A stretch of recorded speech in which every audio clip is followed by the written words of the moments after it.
North California Avenue went back to the 40s. That's where Harry Williams and Lynn Durant had started United Manufacturing.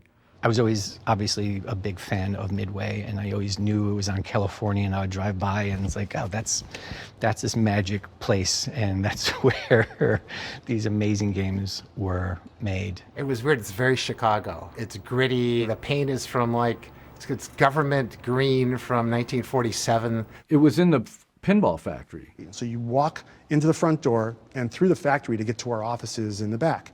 I mean, within a space of 20 feet, you go from silence to cacophony. It was like an assembly line.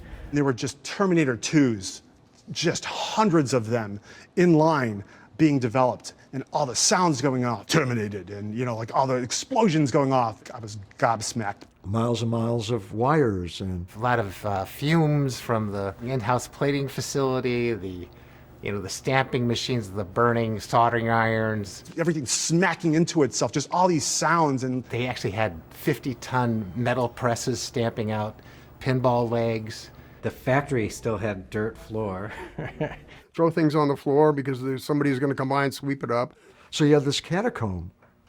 At night when you're leaving and the lights are down, and it's like, wow, this would be a great setting for a horror movie or something.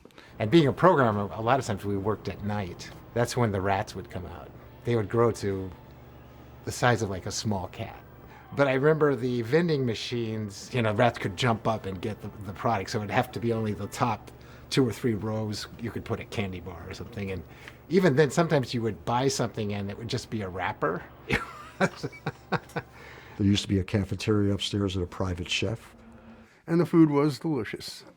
They had it down. We never left the building, okay? We had half an hour to suck it up and get out and go back to work. Then you'd make it to your office. And the offices were pretty Spartan. They were rough.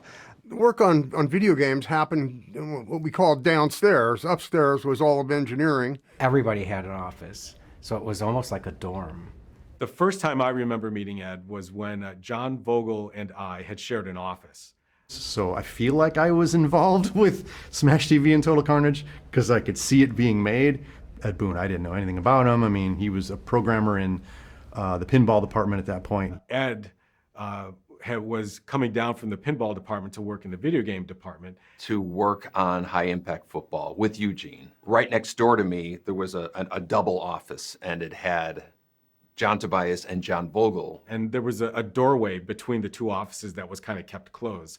He cranked his music really loud, and I remember he poked his head in, and he said, hey, is that too loud? Is the music too loud?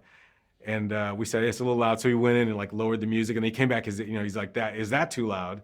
So anyway, that's the first time I met Ed. And after that, I think Ed started hanging around with the group of us, and we all kind of became fast friends. And I was mainly software. Those guys were mainly art.